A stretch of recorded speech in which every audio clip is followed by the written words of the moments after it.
Pero antes de ir al mensaje, quiero también saludar a todos los que nos ven a través de las redes sociales. Aparta este tiempo y toma nota, un bolígrafo, una hoja, la Biblia, y no corras tanto, que los triunfadores no son los que más corren, no son los que se levantan más temprano, no son los que trabajan más duro, sino los que confían y caminan conforme a la voluntad de Dios. No es el que ponga 10 candados a los cerrojos, es el que usa el candado de la fe, el que decide obedecer a Dios antes, aunque no entienda. Los obedientes arrancaremos el reino de los cielos. Los obedientes somos aquellos valientes que dice la Escritura que el reino de los cielos sufre violencia a causa de los escogidos. Padre, en esta hora, en el nombre de Jesús, he aquí el lugar santísimo, todo este lugar. Padre, antes solo tu sacerdote podía estar allí y ofrecer el sacrificio, pero tú lo hiciste al derramar tu sangre en la cruz por amor a nosotros, y nos diste entrada al lugar santísimo todos los días, 365 días, 24/7. Gracias, Padre, porque a ti te ha placido que entendamos tu revelación. Y ese regalo tan maravilloso que nos diste, que te hiciste carne, te hiciste un niño como nosotros, por amor a nosotros. Pero luego creciste y derramaste tu sangre allí en la cruz para perdonar nuestros pecados. Gracias por ese regalo, Padre. Es el regalo más precioso de traernos la salvación por amor a nosotros. Padre, toma control de este lugar, de cada niño, cada joven, cada persona, cada familia, aún de aquel o aquella que no tiene familia terrenal. Tú eres su familia, tu Padre, y nosotros sus hermanos. Padre, perdona todo pecado de nosotros. Líbranos de aquellos pecados ocultos, oh Dios. Abre nuestros ojos para que nosotros podamos entender lo que tú quieres mostrarnos, lo que quieres enseñarnos, el propósito que tienes, oh Dios, para cada uno de nosotros. Padre, gracias por extender tu mano en esta hora sobre tu pueblo. Gracias, Espíritu Santo, porque tú traes revelación a nuestro espíritu, a nuestra mente, a nuestro corazón. Gracias, Dios del cielo, porque tú estás viendo en esta hora la necesidad de muchos de los que estamos aquí, pero tú estás al control de todo. Gracias, Padre, porque tú eres nuestro proveedor, porque estás al control absolutamente de todo, porque aún ni una hoja de un árbol cae si tú no lo sabes, porque aún los cabellos de nuestra cabeza, Dios, tú los tienes contados. Gracias, oh Dios del cielo. Padre, que ninguno de los que estamos aquí nos vayamos hoy sin algo sobrenatural en nuestro corazón y en nuestra vida, sin esa revelación que necesitamos de tu presencia. Gracias, gracias, Padre, en el nombre de Jesús. Y aplaudimos tu presencia en medio de nosotros. Amén y amén. Quiero que me acompañes al Evangelio según Lucas, capítulo 2, versículo 11. Ahí está el regalo más grande. Capítulo 2, versículo 11, Lucas, un médico y escritor.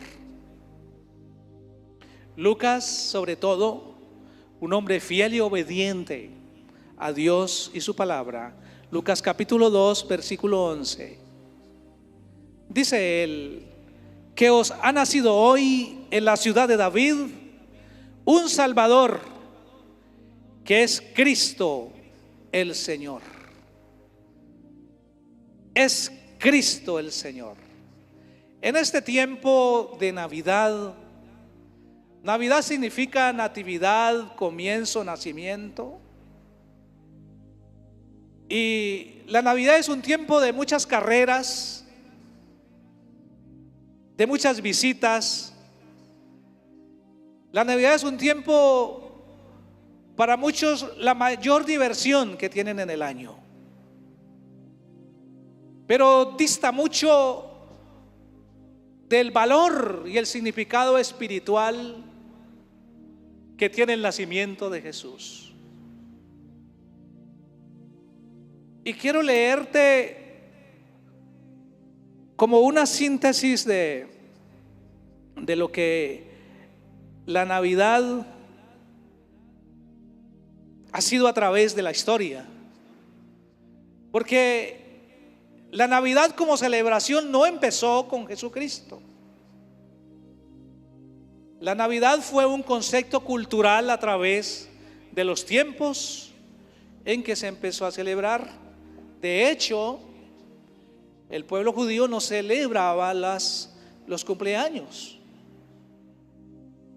Y los primeros discípulos tampoco, porque decían: nuestra vida es eterna, ¿por qué vamos a celebrarlo?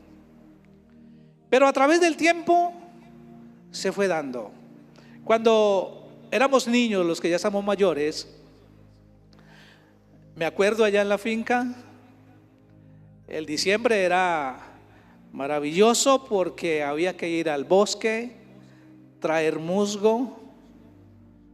Eso llevábamos unos canastos, nos íbamos todos. Vengo de una familia de 15 hijos, de un solo padre y una sola madre. Y era maravilloso ese diciembre para cada uno de nosotros como niños, pero no porque entendiéramos lo que significa espiritualmente, sino por el regalito, por la comida que daban donde se rezaba la novena. Y nos levantamos así, nos levantamos sin entender lo que realmente significa. Y entonces, cuando no había para el regalo, era trágico, porque entonces mamá y papá sentían tristeza porque no tenían para el regalo, y más tantos hijos. Entonces había que hacer juguetes de madera. Al plátano le sale en la parte de abajo a eso le colocábamos unos palitos y unos cachitos, y ahí teníamos una vaca. Y las teticas, poníamos 4 palitos, ahí completábamos la vaca. Y éramos felices realmente, con poco. Pero no entendíamos realmente el significado profundo. Basta ya de esa ignorancia, iglesia.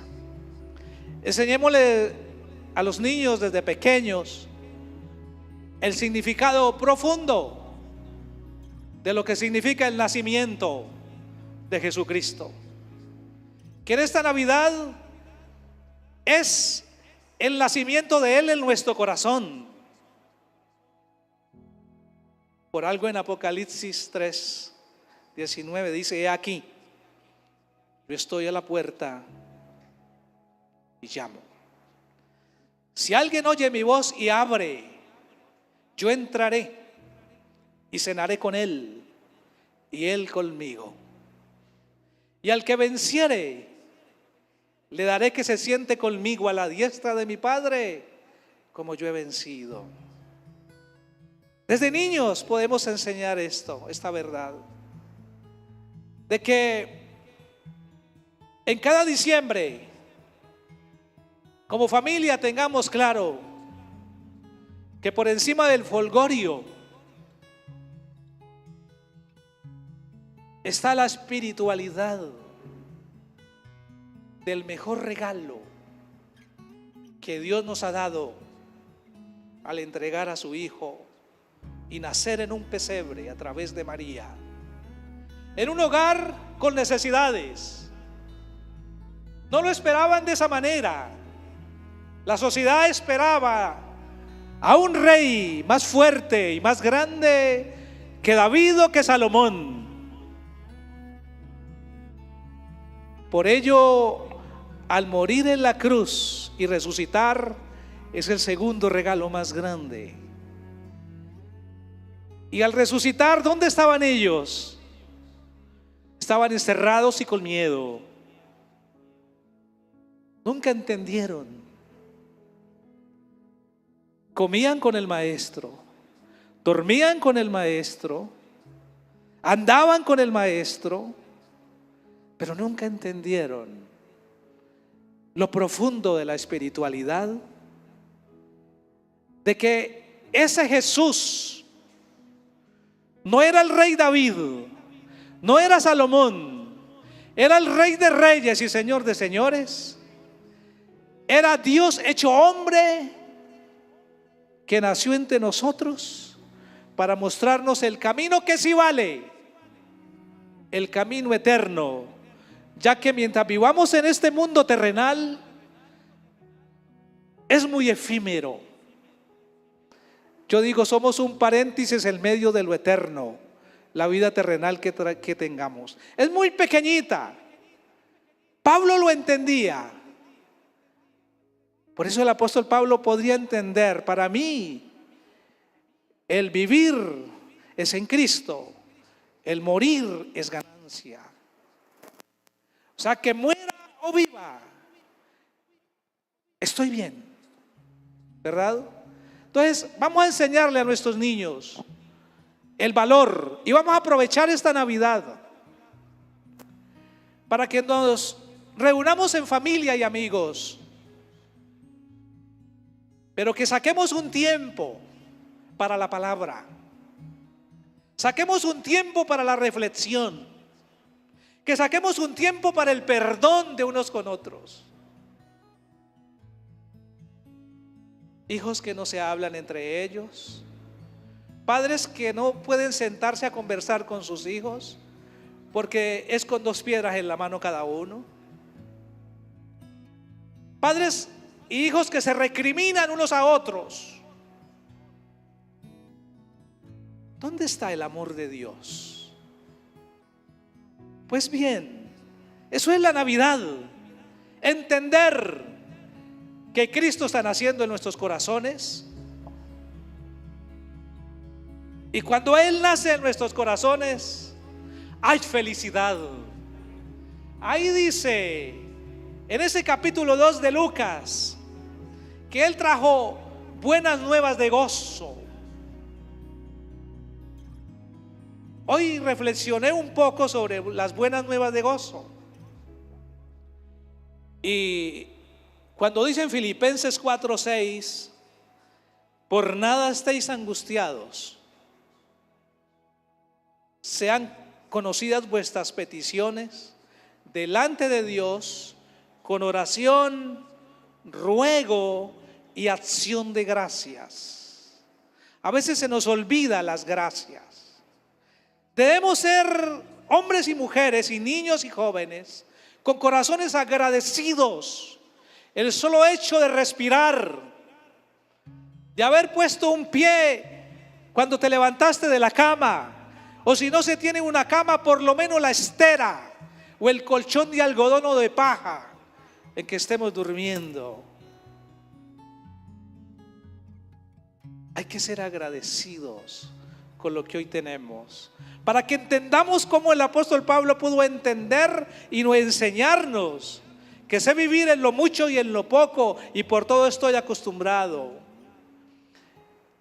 Que a usted no lo defina los bienes materiales que pueda tener, sino lo que eres en lo profundo de tu corazón. Y tenemos que construir familias llenas de Cristo en su corazón. Entonces, a través del tiempo, cuando nació la Navidad, nadie sabe cuándo empezó esa celebración, pero hay personas que se han dedicado a analizar la historia con cuidado, con sabiduría.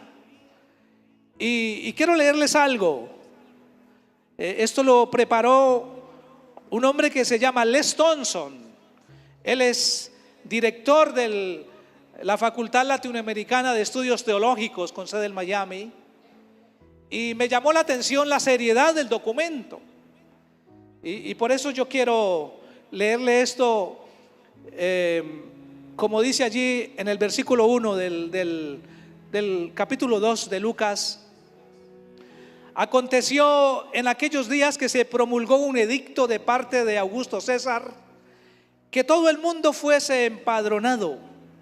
Este primer censo se hizo siendo Cirenio gobernador de Siria. E iban todos para ser empadronados, significa censados. Los iban a contar, pero no para darles carro, beca, finca, casa, sino para que todos los niños menores de 2 años fueran asesinados.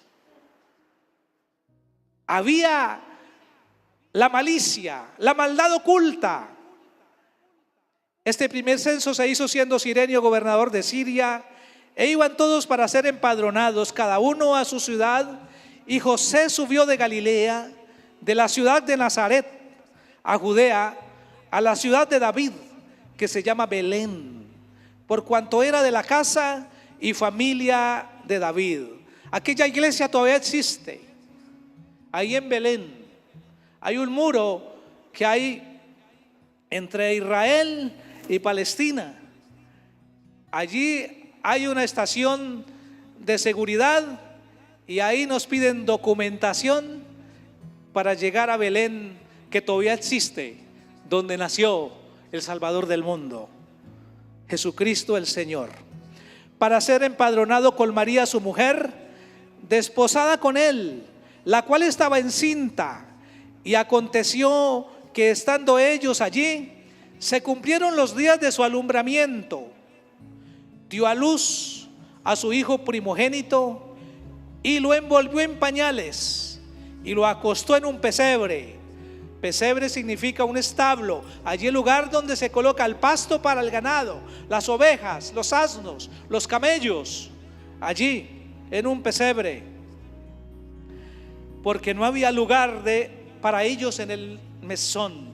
El mesón no es una mesa grande, es una posada.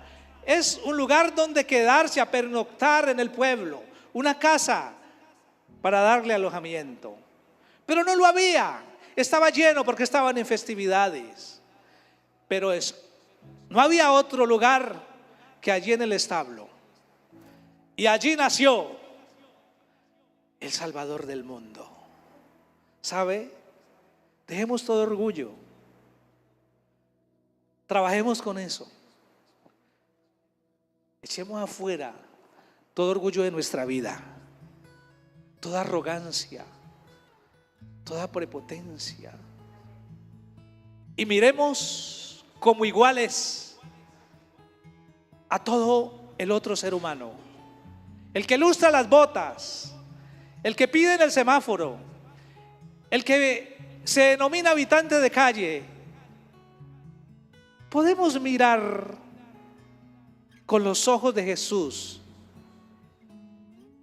si dejamos que el amor de Dios sea derramado en tu corazón y en el mío. ¿Sabes? Sin el amor de Dios, qué asco. ¿Cómo me voy a acercar? Si le doy un abrazo, está sudoroso, huele feo. Cuando vamos allí al hueco, al sepulcro, Nadie va con trasteo. Todo se queda de acá. Los gusanos no hacen acepción de ricos o pobres. A todos por igual. Son voraces para comer. ¿Sabe? Eres cristiano. Soy cristiano. Dejemos a un lado todo orgullo. Pero tengamos una cosa: dignidad. Dignidad de ser llamado hijo de Dios, de un hombre y mujer que tiene un lugar en el reino de los cielos, porque nuestra ciudadanía es celestial. Usted y yo somos turistas en este mundo terrenal. Usted y yo somos extraterrestres. Así lo dice la Biblia. Nuestra ciudadanía es celestial. Este es un habitáculo en el cual vive el Espíritu de Dios. Por eso somos cuerpo de Cristo y templo del Espíritu Santo. ¿Sabe? Los que tenemos empresa, nunca menospreciemos a uno de nuestros colaboradores. Jamás, jamás. Él es igual que yo. Me atrevo a decir que tal vez sea mejor que yo. Estaba barriendo afuera de mi negocio, bueno, el negocio de Dios porque yo lo administro. Me dice un vecino: don José, ¿y usted por qué está barriendo? Que lo hagan sus empleados. Yo le digo: no se me quita nada barrer, me gusta hacerlo. Llega alguien a sembrarte, como que tú atendiendo al diablo, como: ah, no, es que tú eres dueño, es que tú si tienes, no, sométalos. Pues no. Si Dios, siendo Dios, se hizo hombre, y siendo hombre se hizo servidor de todos nosotros, ¿quién soy yo para verme por encima de otro ser humano, incluso si no es creyente? Porque tenemos que tener misericordia por ese o por esa. Necesita de Cristo. Continúo.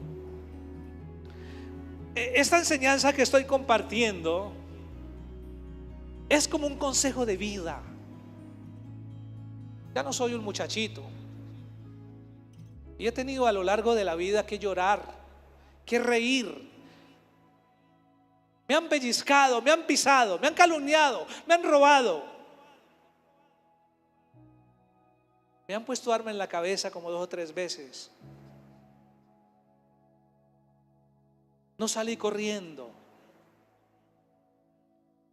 porque yo no voy a morir el día que el diablo quiera, ni que quiera otra persona, sino el día que Dios quiere llevarme.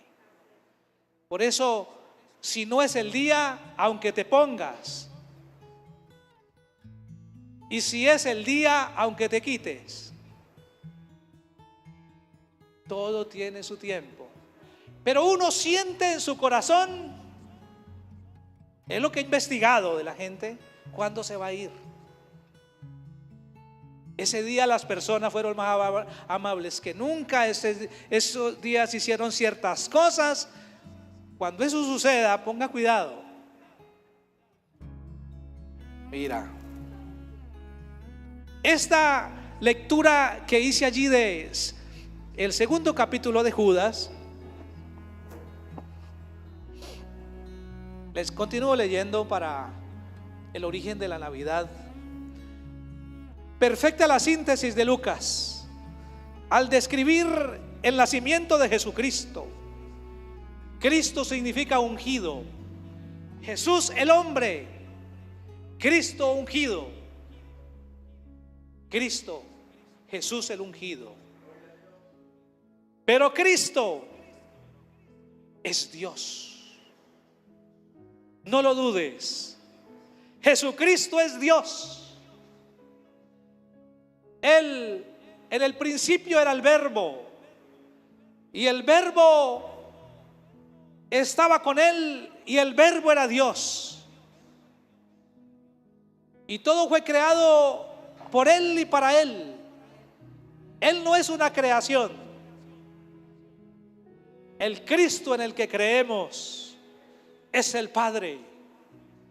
De hecho, quiero compartir aquí algo, porque es que hay enseñanzas, hay preguntas allá afuera que nos hacen, que la Trinidad no es bíblica. La Biblia dice claramente que tres son las que dan testimonio en el cielo: el Padre, el Hijo y el Espíritu Santo. Pero me sale alguien y me dice: eso no estaba en los originales. Pero cuando uno estudia un poco la historia y a profundidad las traducciones de la Biblia, no existe ningún original. Todos son copias de copias. No existe. Y la gente empieza a dudar.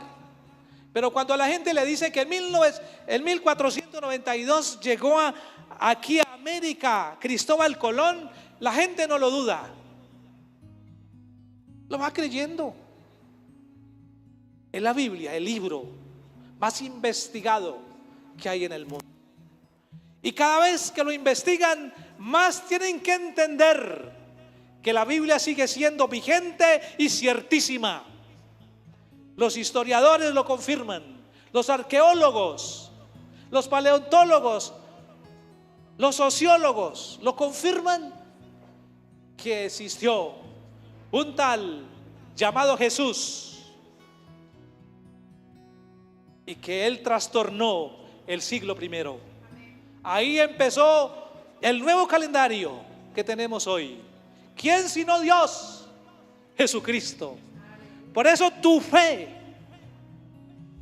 es ciertísima, nunca lo dude, porque el mundo está interesado en apartarnos de la fe, decirles que Jesucristo es una fábula, que la Biblia es una mentira. Es por ello que en la iglesia hay milagros, sanidades, prodigios, señales, porque son lo que le demuestra no solo a la misma iglesia, sino a los de afuera, que efectivamente el Dios del universo, el Dios del Antiguo Testamento, es el mismo Jesucristo y está en medio de nosotros. Dale un aplauso al Señor.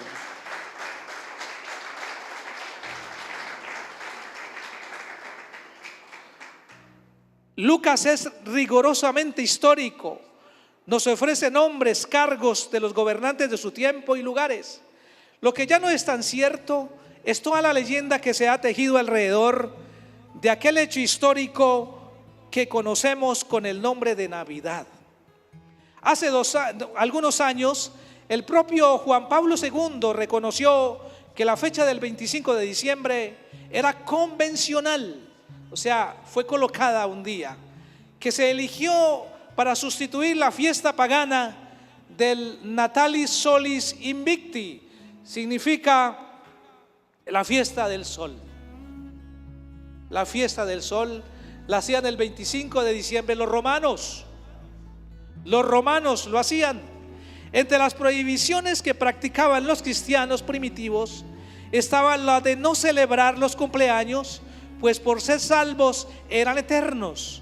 Consideraban pagano, por lo tanto, celebrar la natividad de Jesucristo, aparte de que desconocían el día de su cumpleaños, el año del nacimiento de Jesús. Se da por sentado que Jesús nació en el año 0 de la era cristiana. Ahí empezó el calendario romano, y la era cristiana, o sea, en el año 753 desde la fundación de Roma. Pero no es posible que sea así. Aquí ya viene que no es posible. Roma existió desde 753 antes de Cristo. Roma databa todos los eventos a partir de su fundación, según la tradición por Rómulo y Remo, son historiadores, el 21 de abril de 753 antes de Cristo. Esto va a quedar grabado para que podamos nosotros escucharlo y reflexionar un poco en esto. Por eso en según Mateo 2, 1:8, quiero ir a Mateo, aquí más atrasito, primero de los evangelios, después del Antiguo Testamento, Mateo capítulo 2, versículo del 1 al 8. Cuando Jesús nació en Belén de Judea, en días del rey Herodes, llegaron del oriente a Jerusalén unos sabios. Nosotros les llamamos como Melchor, Gaspar y Baltasar, que los colocábamos en el pesebre. Ellos llevaban presentes al Señor y nosotros, el Rey de Reyes, otra vez teníamos regalos, ¿verdad? El 6 de enero, como el Día de los Reyes. Bueno, entonces llegaron del oriente a Jerusalén unos sabios preguntando: ¿dónde está el Rey de los judíos que ha nacido? Pues su estrella hemos visto en el oriente y venimos a adorarlo. ¿A quién se adora? Sino a Dios. Ellos ya lo sabían, sino a Dios. Al oír esto, el rey Herodes se turbó y toda Jerusalén con él. Y habiendo convocado a todos los principales sacerdotes y escribas del pueblo, les preguntó dónde había de nacer el Cristo. Ellos le respondieron: en Belén de Judea, porque así fue escrito por el profeta. Y tú, Belén, de tierra de Judá, no eres la más pequeña entre los príncipes de Judá, porque de ti saldrá un guiador que apacentará a mi pueblo Israel. Entonces Herodes llamó en secreto a los sabios y se cercioró del tiempo exacto en que había aparecido la estrella, y enviándolos a Belén dijo: id allá y averiguad con diligencia acerca del niño, y cuando lo halléis, hacédmelo saber para que yo también vaya a adorarlo. El sinvergüenza no quería adorarlo, quería matarlo. El punto es que está hablando del rey Herodes. Atención a esa parte. Bueno, entonces, Jesús nació durante el reinado del rey Herodes, según Mateo capítulo 2, versículo del 1 al 8. El problema es que Herodes murió en el año 4 antes de Cristo. Año 4 antes de Cristo. Según el calendario romano, Jesús nació probablemente en el año Jesús nació probablemente en el año 749 a 750 de ese mismo calendario romano, que varía 4 o 5 años de la fecha dada. En nuestro calendario moderno comúnmente aceptado, el padre del error cronológico fue Dionisio, un monje apodado el Exiguo, al que el Papa Juan I le encargó en el año 526 que fijara la fecha del nacimiento de Jesús, según los eruditos. Pero cuando se descubrió el error era tarde para rectificarlo, y en el año 644 la Iglesia de Inglaterra aceptó la fecha, y más tarde toda la cristiandad, por lo que, siendo rigurosamente históricos, Jesús nació el año 6 antes de Cristo. Ahora, ¿importa acaso la fecha en que nació? Lo que importa es lo que Él es: el Dios de gloria, el Señor de señores.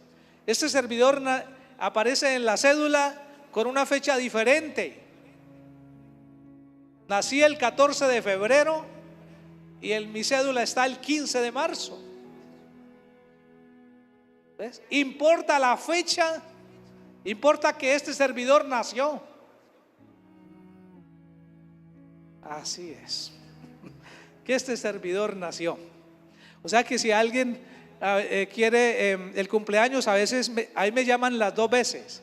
Me llaman el 14 y me llaman el 15.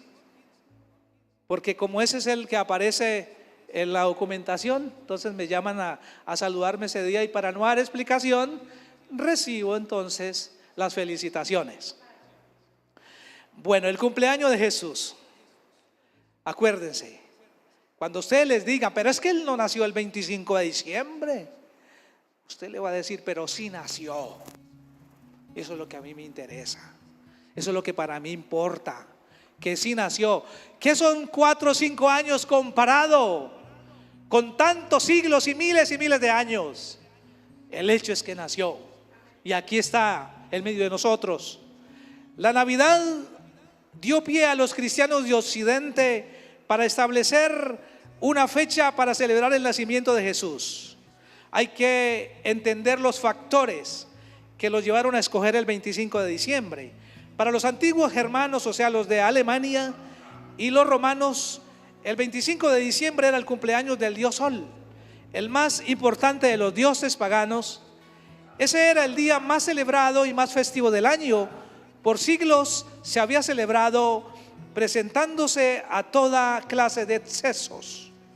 Pero para el tercer siglo, los cristianos numeraban más que los paganos.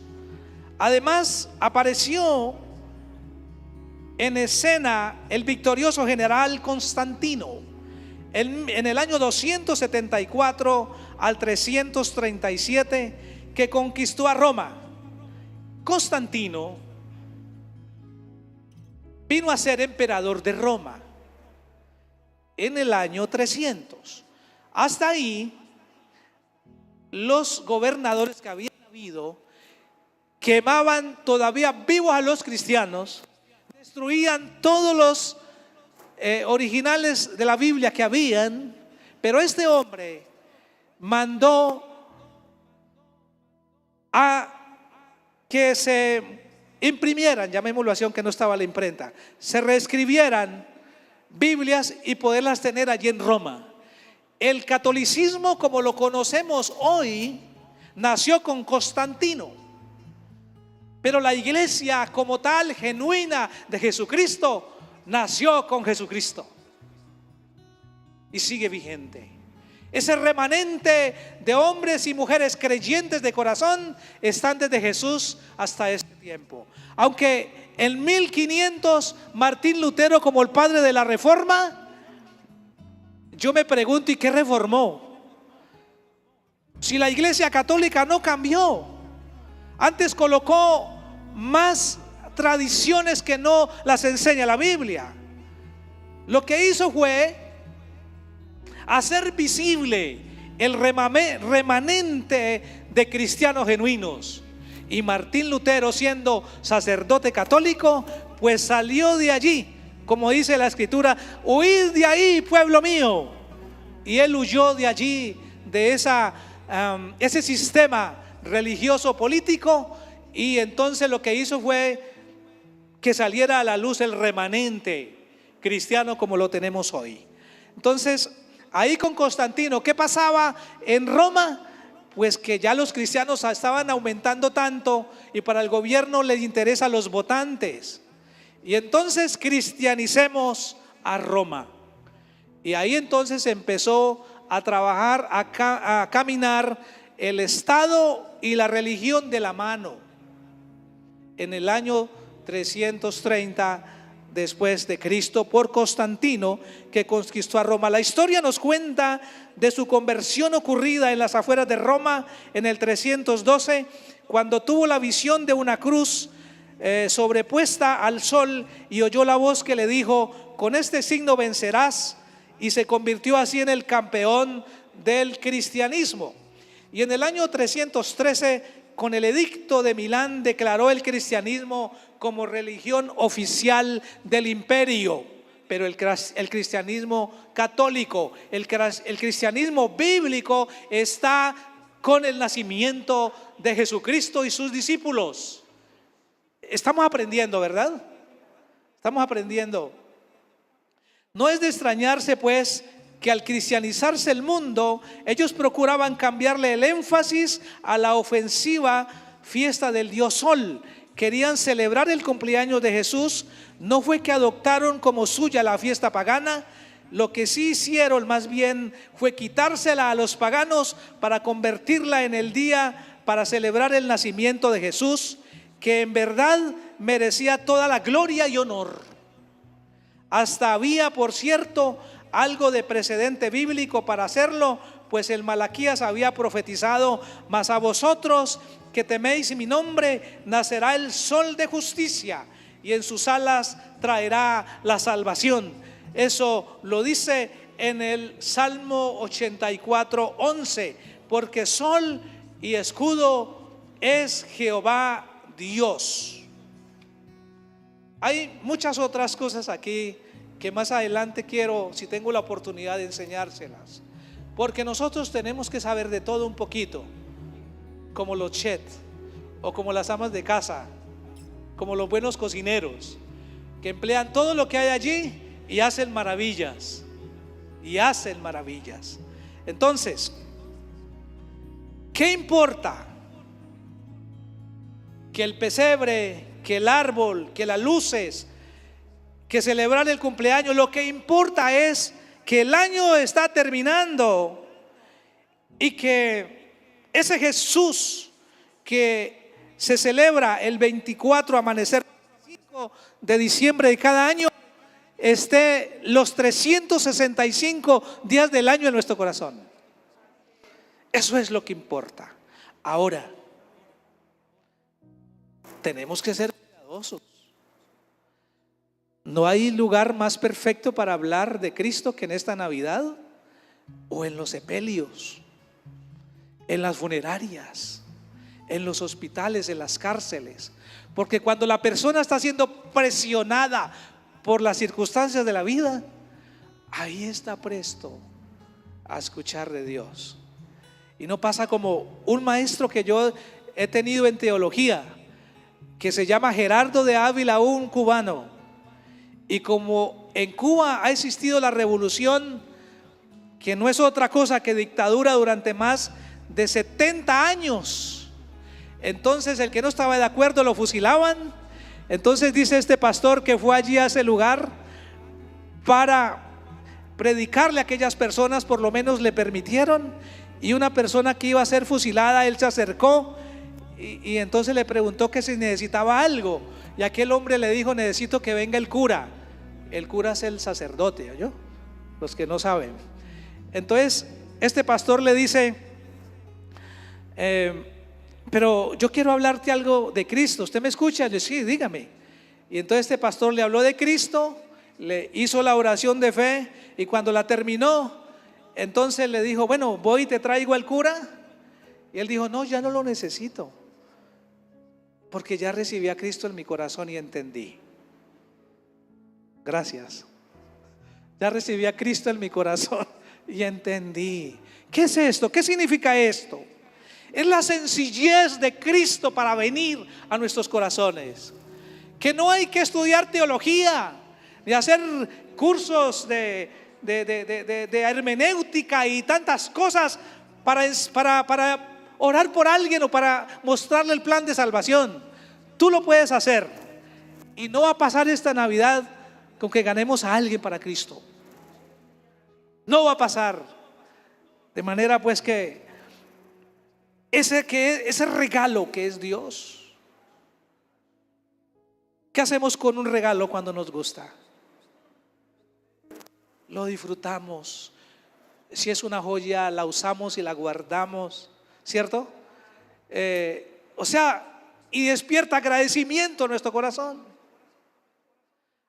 ¿Cómo no ha de despertar agradecimiento el Cristo que nació allí en un pesebre hoy, en este diciembre, en nuestros corazones, iglesia? Ponte de pie para que oremos. ¿Cómo no hemos de ser agradecidos, iglesia? ¿Cómo no hemos de dejarnos amar por Dios? Echemos a un lado toda queja, que está haciendo mucho calor, que está haciendo mucho frío, que la comida está fría, que por qué arroz con caviar y no una chuleta, que por qué los frijoles otra vez. Ese servidor comía frijoles todos los días, todos los viernes a las 5 de la tarde la comida, y por la mañana calentado. ¿Sabe? Nuestro proveedor tiene todo para nosotros. Solo sea agradecido y agradecida. Él es nuestro proveedor. Él es nuestro proveedor. Él no se ha olvidado de ti. Porque hoy puedes decir: usted no sabe, pastor, cómo estoy de endeudado, de endeudada. No te endeudes más. Pídele al Señor que Él te va a proveer lo que necesitas, pero tú no te vas a endeudar más. ¿Ves? Para que camines libre. No debáis a nadie nada, porque el que debe se hace esclavo de aquel que le prestó. No debáis nada a nadie, ni favores. Cuando te hagan un favor, busque la manera rápido de devolverle el favor para que no estés endeudado, para que tengas cuentas claras y no dejes cabos sueltos. Esposo, esposa, que no pase de hoy sin que se perdonen, se den un abrazo. Ustedes son uno, no son dos. Con tu hijito, con tu hijita, abrázanse. No peleen las batallas por separado. Juntos son un ejército. Soy un ejército con mi esposa y mis hijos. ¿Quién nos va a ganar si el Cristo de la Biblia está con nosotros? Usted, jovencito y jovencita, Dios tiene un propósito para ti. No te aceleres. No te aceleres a un novio o una novia. Ellos llegan como saber que amanece. Solo prepara tu vida, tu cuerpo, tu espíritu, tu alma para Cristo. Forje planes de trabajo, de estudio, de servirle al Señor, de ganar a tus amigos y amigas para Cristo. Y en ese ir y de venir de trabajar para Cristo, ahí llegará tu hombre y llegará la mujer que necesitas. Solo ahí. ¿Cómo está tu empresa? ¿Cómo está hoy? ¿Está difícil? ¿Está bien? Como sea, solo sé una cosa: Dios está al control de tus finanzas. Solo sé obediente, como decía el hermano Andrés ahora, devolver a Dios lo que es de Él. Haz un plan 2025. Todo lo que ganes, sepáralo del Señor. Luego los demás gastos, porque has hecho un presupuesto. Y en el presupuesto, y te lo digo en serio, en el presupuesto aprende a vivir con menos de lo que te ganas. Ya sacaste lo del Señor, lo de tus gastos, pero en tus gastos también tú vales mucho. Y págate a ti mismo. Y pagarte a ti mismo es ahorrar siquiera un 10%. Y ese no lo tocas. Porque si no haces eso, la pobreza te alcanzará. Pero vas a hacerlo y las bendiciones te alcanzarán. El que no ahorra no progresa. El que vive de acuerdo a lo que gana no progresa. Así se gana 10 millones, se los gasta a todos. Así se gana el mínimo, se lo gasta a todos. Creo que hay sabiduría financiera en lo que te estoy enseñando en esta hora, al final de este mensaje. Págate a ti mismo, ahórrate el 10%. Hagas ese plan para el 2025. Es la única manera de uno llegar a ser prosperado.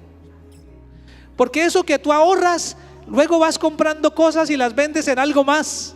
O pones un negocito de algo, vendes empanadas, arepas, algo haces y lo multiplicas. Compras zapatillas a 100,000 pesos y las vendes a 130 o 150.